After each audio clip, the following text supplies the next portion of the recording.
नमस्कार दोस्तों, story audio book Mumbai channel में आपका स्वागत है। अगर आपको ये कहानी पसंद आती है तो चैनल को सब्सक्राइब करें। तो चलिए शुरू करते हैं।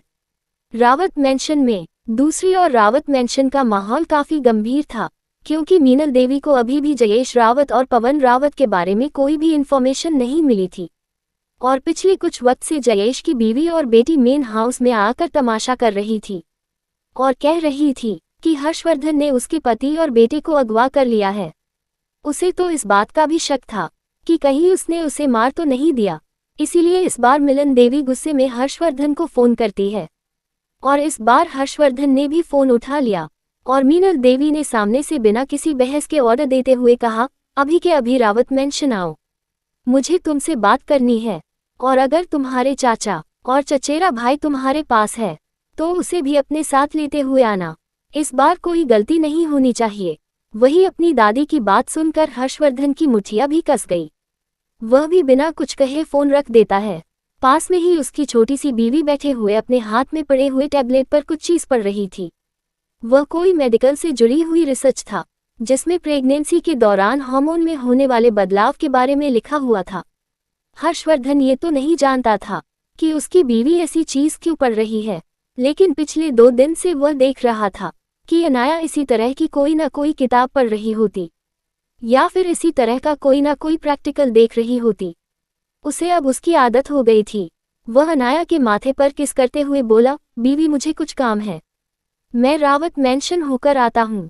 ये सुनकर अनाया उसे देखते हुए प्यारी आवाज में बोली, ठीक है जाओ, लेकिन खुद पर ज्यादा परेशान मत लेना।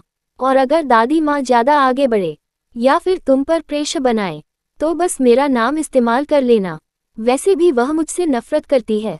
ये कह देना कि जो कुछ भी किया वह मैंने किया। ये सुनकर हर्षवर्धन को हंसी आ गई। उसकी छोटी सी बीवी उसे प्रोटेक्ट करने के लिए खुद का नाम बदनाम कर रही थी। ऐसा उसने कभी पहले महसूस नहीं किया था। आज तक हर कोई जो उसके पास आता था वह प्रॉफिट के लिए आता था। बिजनेस हो या अंडरवर्ल्ड हो या फिर राजनीति में छोटे से छोटा आदमी या फिर बड़े से बड़ा आदमी हो, सब उसके पास बस फायदा लेने के लिए आते थे। किसी ने भी उसके साथ खड़े होने की पहल नहीं की। लेकिन उसकी यह छोटी सी बीवी, जिस पर उसे हर वक्त प्यार आता था, वह आज उसके लिए खड़ी हो रही थी। वो उसके माथे पर वापस किस करते हुए इमोशन भरी नजरों उसे देखते हुए बोला, कुछ खास नहीं हुआ बीवी, वैसे भी ऐसी छोटी मोटी चीज तुम्हारा पति हैंडल कर सकता है। ये सुनकर अनाया भी प्यार से उसकी आंखों में देखते हुए बोली, मुझे पता है तुम हैंडल कर सकते हो, इससे भी बहुत ज्यादा बड़ी बड़ी चीज हैंडल कर सकते हो, लेकिन जब बात परिवार की आती है तो इंसान कमजोर पड़ जाता है। और यह चीज मैं पहले ही महसूस कर चुकी हूँ। ये बात उसके पिछले जन्म की थी, भले ही नाम की ही सही, लेकिन वह अपने सौतेली माँ बाप को रिस्पेक्ट देती थी, इसीलिए उसका इतना बुरा अंत हुआ था। और ये तो हर्षवर्धन की सगी दादी थी। फिर भले ही उनके अलग विचार हो, लेकिन ये बात हम भूल नहीं सकते कि वह हर्षवर्धन से प्यार करती थी, बस उनके ख्याल अलग थे। इसीलिए हर्षवर्धन का कमजोर पड़ना आम सी बात थी। अनाया बस उसे बेबस नहीं देखना चाहती थी, वह उसे हमेशा ही जुनून से भरा हुआ और रौबदार अंदाज में देखने की आदी थी, जैसे वह दुनिया पर राज करने के लिए ही पैदा हुआ हो। और वह उसके उस आकर्षक चेहरे पर शिकन नहीं देख सकती थी। हर्षवर्धन भी ज्यादा कुछ बहस नहीं करता और रोबोट शिजुका को ऑर्डर देते हुए बोला, अपनी मास्टर का ध्यान रखना, और वहां से चला गया। वैसे भी हर्षवर्धन जब भी बाहर जाता था तब वह रोबोट को इसी तरह का ऑर्डर देता था, और हर्षवर्धन के जाने के बाद वह तीनों रोबोट किसी भूत की तरह उस पर नजर रखते थे। हर कोई हर पल उसके साथ रहता था, फिर चाहे वह सो ही क्यों ना रही हो, सोते हुए भी वह उस पर नजर रखते थे। एक बार तो अनाया सोते हुए बुरे सपने से उठी थी और रोबोट को लगा कि अनाया की तबीयत खराब है, और उसने तुरंत इमरजेंसी अलर्ट हर्षवर्धन को भेज दिया। हर्षवर्धन भी अपनी मीटिंग छोड़कर परेशान होकर घर आ गया। यह उन लोगों के लिए बिल्कुल आम सी बात थी। वही रावत मैंशन में जैसे ही हर्षवर्धन पहुंचा, मीनल देवी सामने ही बैठी हुई थी और उसकी मां किचन में कुछ नौकरों को खाना बनाने का ऑर्डर दे रही थी और खुद भी कुछ काम कर रही थी। उसके पिता ऑफिस जाने के लिए निकल रहे थे।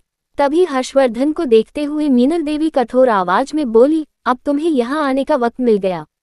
अब तक तो तुम अपनी उस बीवी के पल्लू में छुपे बैठे थे। मुझसे गलती हो गई, जो मैंने तुम्हारी शादी उस लड़की से करवा दी, मुझे ऐसा करना ही नहीं चाहिए था।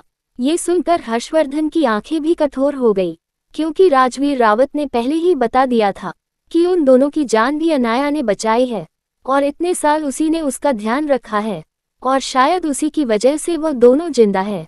लेकिन फिर भी मीनल देवी इस तरह की बातें कर रही थी, जिसे सुनकर वह तीनों ही थोड़े नाखुश नजर आने लगे। और हर्षवर्धन ने तो उनके मुंह पर ही बता दिया, तब आप ही मेरे पीछे पड़ी थी कि मैं शादी कर लूं। अब जब मैंने शादी कर ली है तो आपको मेरी बीवी से प्रॉब्लम हो रही है। आप साफ साफ बता दीजिए, आप चाहती क्या है? तो मीनल देवी तुरंत बोल पड़ी, मैं चाहती हूँ तुम इस लड़की को छोड़ दो। मानती हूँ कि वह एक अच्छी पेंटर है, लेकिन वह तुम्हारी आगे कोई बिजनेस में मदद नहीं कर सकती, ना ही वह तुम्हें पावर पाने में मदद कर सकती है। मैं चाहती हूँ कि तुम कोई ऐसी खानदान के साथ रिश्ता जोड़ो जो तुम्हें पावर हासिल करने में और मदद करें। ये सुनकर हर्षवर्धन की आंखें कठोर हो गई। वह उन्हें घूरते हुए बोला, और आपको ऐसा क्यों लगता है कि मुझे और पावर की जरूरत है, और मैं खुद अपने दम पर कुछ हासिल नहीं कर सकता हूँ?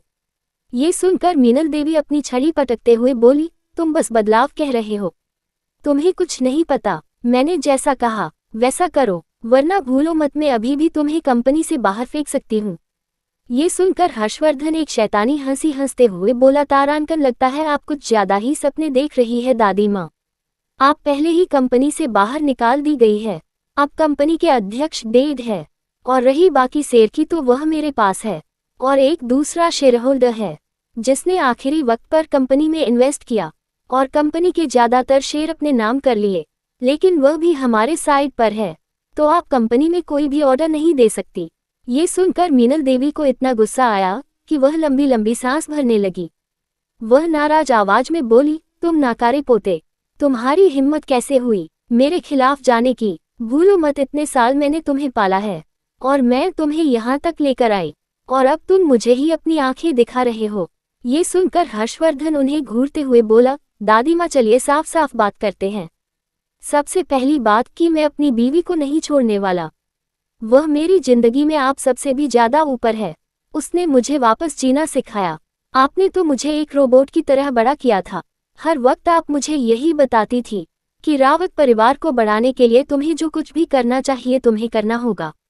यहाँ तक कि कंपनी को ऊंचाइयों तक ले जाने के लिए मैंने रात दिन नहीं देखा, और आपने आज तक कभी मुझे यह नहीं पूछा कि हर्षवर्धन तुम कैसे हो। आप हमेशा मुझसे यही पूछती थी कि कंपनी में क्या चल रहा है, वहाँ पर सब कुछ ठीक तो है, हमारी कंपनी की प्रोग्रेस अच्छी तो हो रही है। तब मुझे लगता था कि आप बस कंपनी के लिए चिंतित थे, कहीं मुझसे कोई गलती ना हो जाए। लेकिन अब जाकर मुझे समझ आया, आपको मेरी कभी परवाह ही नहीं थी। आपको एक रोबोट चाहिए था जो आपकी कंपनी को आगे बढ़ाए।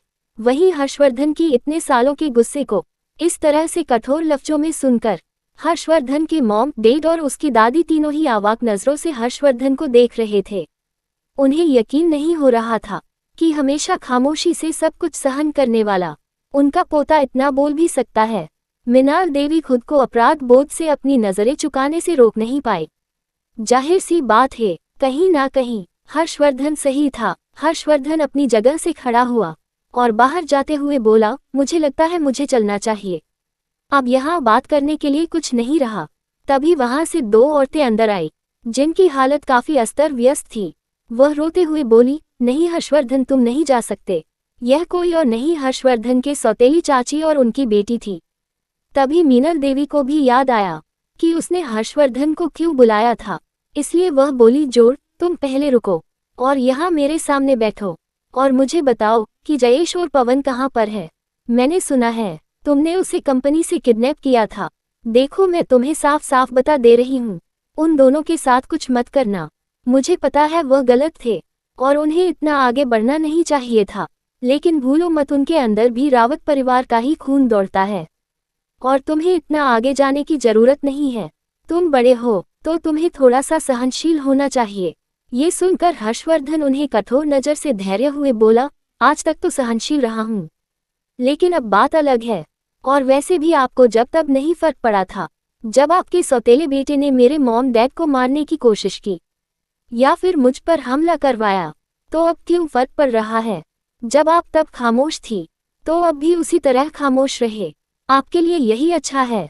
ये सुनकर मीनल देवी गुस्से से भर गई, क्योंकि कोई उनके ओहदे को चैलेंज कर रहा था और यह उन्हें बर्दाश्त नहीं हो रहा था। क्या करेगी आगे मीनल देवी हर्षवर्धन को झुकने के लिए? और क्या जयेश और पवन आएंगे वापस? अगर आपको अगला एपिसोड चाहिए तो लाइक करें, कमेंट करें और चैनल को सब्सक्राइब करें।